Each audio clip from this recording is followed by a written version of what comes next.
morning. It is Sunday the 23rd of June.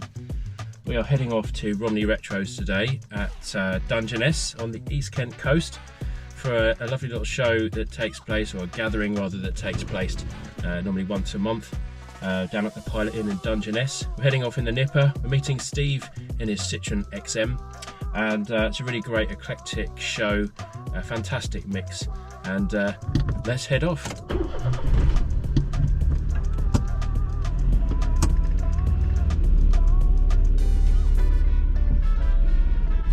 It's a bit of a trek actually to get down to Dungeness from here in West Sussex. I think I'm probably one of the furthest travellers, but it's worth it. And a morning like this, I've earned a morning off after doing a whole load of DIY yesterday, so a chance just to relax and enjoy the sunshine and some cool cars and people. Need to fill up with petrol.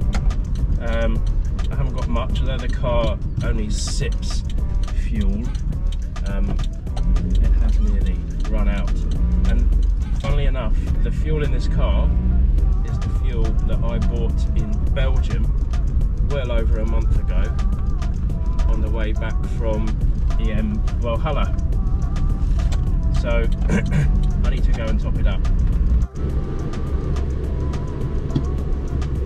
Right, that's it then. We are all fueled up, ready to head into Kent. And yeah, the tank was actually pretty empty. The needle didn't seem as optimistic as it looked when I first got into the car, so we filled it up with a grand total of £31, which, if you're an American watching this, you'd probably be horrified by. Over here, that's very cheap. And yeah, I don't know how many miles it's going to get me. Knocking there from the exhaust, which needs new hanger, but it's okay. And yeah, we'll see how many miles that gets us. Plenty, I should think. I can't imagine I'll be filling up until much later on in the summer. So off we go then. Going to hit the M23 now, cruise at our usual 65 miles per hour, and make our way over to see Steve.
After an opportunity to grab some fantastic breakfast, which alone is a reason to head all the way down to the seaside, we had a chance to look around at the selection of cars on display, starting with a couple of roadsters. Being a lovely sunny day, unsurprisingly, people have got their soft tops out.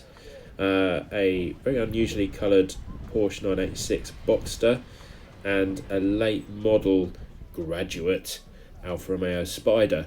This is the final facelift, a car that saw production for a very, very long time, from the 1960s into the mid-1990s. And actually, this is my favourite version. I really like what they did with the lights on the back of these.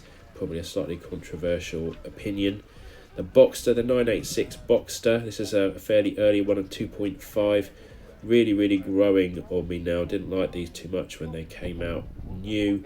They're terrific value, and if you're looking to step up from something like an MG or a Mazda MX-5, this is a great stepping off point. Talking of MGs, there we have an MGB Roadster, the classic summer car. This one looks like it's a late chrome bumpered model and parked up next to a Caterham 7.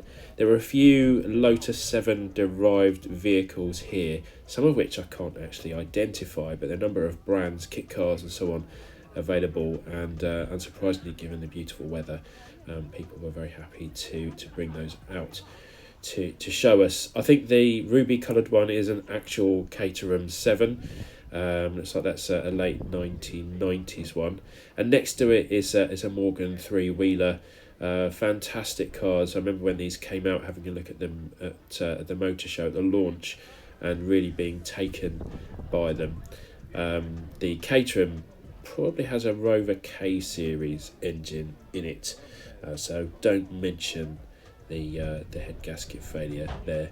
And talking of engines, these Morgans have a V-twin motorcycle engine in front of them, driving the rear wheels, or rather I should say rear wheel. The MGF and MGTF, criminally underrated and undervalued cars. We've got a couple more roadsters and a couple of recreation vehicles as well, which were on display at the show this morning. Beautiful sunny morning, all sorts of cars out on display, including Steve's magnificent Citroen XM, a recent survivor of the trip to the Netherlands. Steve wafted all the way there and back in perfect luxury, and parked up next to the opposite end of the spectrum on the Citroen scale, the wonderful 2CV, a car which I've grown to love. Continuing the soft top theme, this black Triumph Stag with black leather, probably going to be an absolute furnace for the person getting into it after it basked in the sunshine, even in the fairly early morning. But what a beautiful thing. Wearing correct period colour number plates as well. I can't stand it when cars built after 1974 have black plates on them. They just don't work. The owner clearly very proud of this Triumph, having put some display materials out for us all to gaze at.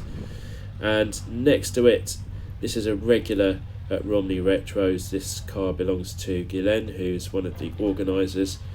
This is a Citroen Diane 6 in French racing beige. I absolutely love this car. Brought over to the UK from France, and a real piece of the French countryside. I love it, and the best thing about it are these magnificent stickers in the back window, which always make me giggle. I'm kind of wondering if I should get something like the Désolé sticker to go in the back of the Nippa for those who get stuck behind me when I'm climbing a hill with my mighty, or comparatively mighty, 42 brake horsepower. Over on the other side, I've not seen this car before at the event. Beautiful dark blue Lancia Fulvia, parked next to a Mark 1 Golf. I really liked the Italian style number plate on this, despite my comments about black plates. This one, it works because it's Italian style. And talking of style, here we have a fairly early Citroen DS, left-hand drive, another French racing beige car. This appears to be in a beautiful unrestored condition as well, with patina all over it. Fantastic red interior. There's a contrast to the beigeness. What a delight. And I noticed whilst I was looking around, it'll feature like the parking disc as well. I do hope that that's been with the car since it was new. Again, I'm assuming this one's come over from France, and in a riposte to the continent, the best of British here, an Austin Allegro. This is a 2-door, 1300 Super. I think the colour is Tara Green, which is a really rich, redolent of the 1970s, metallic green. Some nice original features. Don't mention the Quartic steering wheel. It wasn't a thing by this time. This car's had a wheel upgrade, a few little tasty kind of period accessories added to it as well, including the faux orange air freshener. And then to get an idea of the real mix, we've got a Humber, and then we've got some hot rods here. These are a regular feature. They never seem to be the same cars. They always seem to mix up, and the attention and detail lavished on these cars is absolutely fantastic to see. Usually put the engines on display front and centre. And moving back round to the modern Porsche, as we go back into the 1990s.